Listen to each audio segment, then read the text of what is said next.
이 이야기는 배임을 자백했다, 아니다, 주어는 이재명이 아니다 라는 설전으로 이어집니다. 이 구체적인 설전 들어가기 전에 서울시 국감의 한 대목도 준비했는데 오세훈 시장이 이렇게 얘기했습니다. 들어보시죠.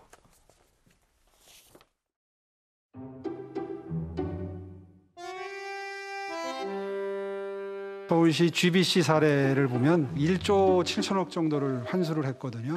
백현동 사례나 대장동 사례가 가장 많이 환수했다는 것은 정말 어불성설입니다.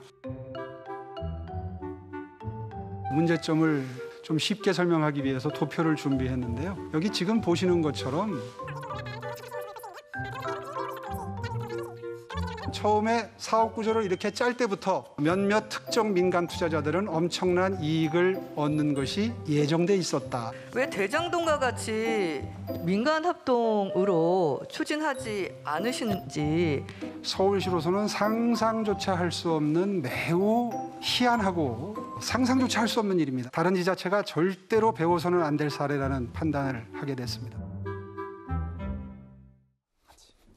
자, 그런가 하면 이재명 후보의 이 발언을 두고 여야가 지금 뜨겁게 붙고 있는데 이익 환수 거부 발언입니다. 어떤 발언인지 함께 보시죠.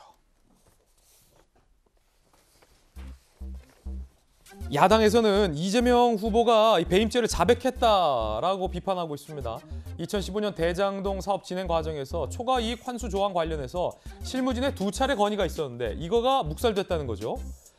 자, 그제 국감에서 초과 이익 환수 조항 삭제 의혹에 대해서 삭제한 게 아니라 추가하자는 직원 건의를 받아들이지 않은 것이다 라고 이 지사가 얘기를 합니다.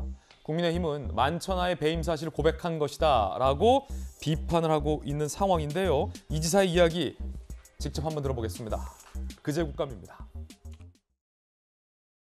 초과 이익 환수 규정을 삭제했다. 나한테 보고했을 거다 이렇게 주장을 하시는데요. 정확하게 말씀드리면 초과 이익 조항을 삭제한 게 아니고 추가하자고 하는 일선 직원의 건의를 받아들이지 않았다. 이게 팩트입니다. 전주혜 의원님. 네.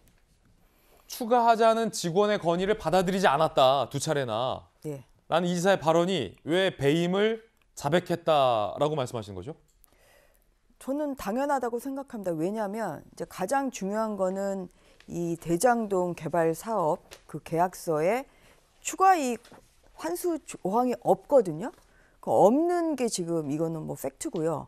그럼 이제 없는 것을 알았냐? 이제 이게 이제 배임죄 공모에 있어서 굉장히 중요한 부분인데 이거는 있는 거를 삭제하라고 했든지 그러니까 환수 조항을 있는 환수 조항을 삭제하라고 했든지 아니면 추가하자는 건의를 받아들이지 않았든지 간에 어쨌든 간에 초과 이익 환수 조항이 없었다는 것은 일단 알았다는 거거든요. 아, 이 지사가 네.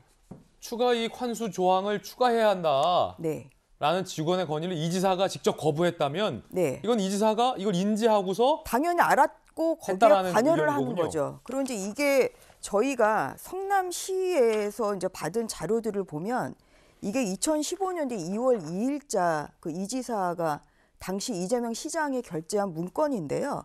여기에도 보면 공동 출자자로 참여해서 민간이 수익을 지나치게 우선하지 않도록 이러한 내용들이 있는 거예요. 그래서 이러한 여러 이제 자료들을 보면 결국 이제 이재명 지사는 당연히 그 환수 조항이 없는 것을 추가 이익 환수 조항이 없는 것을 당연히 알았을 뿐만 아니라 이거는 관여를 했다 이렇게 볼 수가 있는 거죠. 그래서 저는 그 월요일 국감에서는 사실 굉장히 그 이재명 지사가 그러니까 증인이죠. 이게 답변자로 나왔음에도 불구하고 엄청나게 그 이제 행안위원장이 답변의 기회를 오래 줬거든요. 근데 오래 주다 보면은 이게 이제 의도치 않은 좀 말실수라기보다는 의도치 않은 이러한 이제 여러 말을 하다 보면 이렇게 좀 꼬투리를 잡힐 만한 그런 말들을 할 수밖에 없는 것이고 거기서 저희는 이제 말을 많이 하다 보니까 이재명 지사가 이러한 말이 툭 튀어나온 거죠.